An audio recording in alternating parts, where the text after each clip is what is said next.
नमस्कार दर्शकों, आप देख रहे हैं आज की बड़ी खबरें और मैं हूं आपका होस्ट।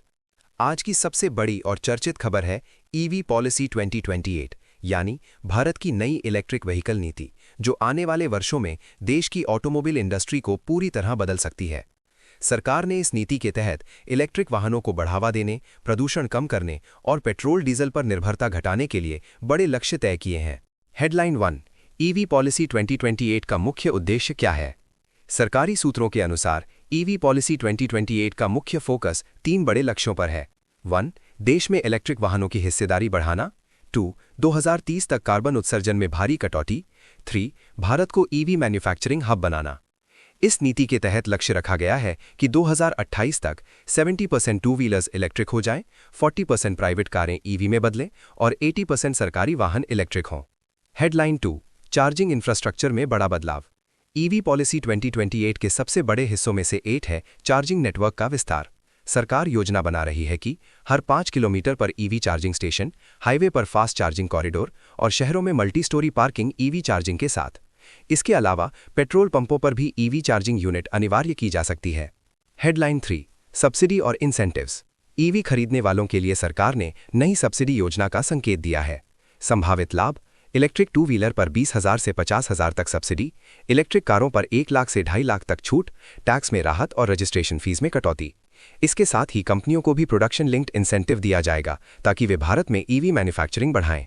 हेडलाइन 4, भारत बनेगा EV manufacturing hub. EV policy 2028 का एक बड़ा लक्ष्य है भारत को ग्लोबल ईवी हब बनाना।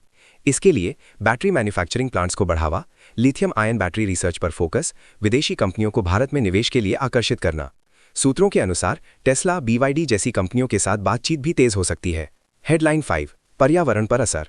विशेषज्ञों का मानना है कि अगर ईवी पॉलिसी 2028 सही तरीके से लागू होती है तो वायु प्रदूषण में 30% तक कमी आ सकती है, शहरों में स्मॉग लेवल घट सकता है और भारत का कार्बन फुटप्रिंट काफी कम हो जाएगा।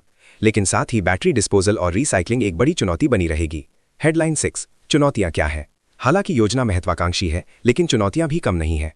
ईवी चार्जिंग नेटवर्क अभी पर्याप्त नहीं है, बैटरी की कीमत अभी भी ज्यादा है, ग्रामीण क्षेत्रों में ईवी अपनाने की गति धीमी है, बिजली सप्लाई और ग्रिड पर दबाव बढ़ सकता है। विशेषज्ञों का कहना है कि बिना मजबूत इंफ्रास्ट्रक्चर के ये लक्ष्य मुश्किल हो सकता है। हेडलाइन 7, ऑटो इंडस्ट्री में बड़ा बदलाव। ईवी पॉलिसी 2028 से भारतीय ऑटो सेक्टर में बड़ा बदलाव देखने को मिलेगा। पारंपरिक पेट्रोल डीजल कंपनियां ईवी की ओर शिफ्ट होंगी, नई स्टार्टअप कंपनियों को बढ़ावा मिलेगा और जॉब मार्केट में ईवी टेक्नोलॉजी एक्सपर्ट्स की मांग बढ़ेगी। हेडलाइन 8, भविष्य की तस्वीर। अगर ये नीति सफल होती है तो 2028 के बाद भारत में सड़कों पर ज्यादातर वाहन इलेक्ट्रिक होंगे, ईंधन आयात पर निर्भरता कम होगी और भारत क्लीन एनर्जी ट्रांजिशन में दुनिया के टॉप देशों में शामिल हो सकता है। तो दोस्तों, ईवी पॉलिसी 2028 सिर्फ एक सरकारी योजना नहीं, बल्कि भारत के भविष्य की दिशा तय करने वाला बड़ा कदम है। अब देखना यह होगा कि ये नीति कितनी तेजी से जमीन पर उतरती है और आम लोगों की जिंदगी को कितना बदलती है। आपको ये खबर कैसी लगी, हमें कमेंट में जरूर बताइए। नमस्कार, आप देखते रहिए आज की बड़ी खबर।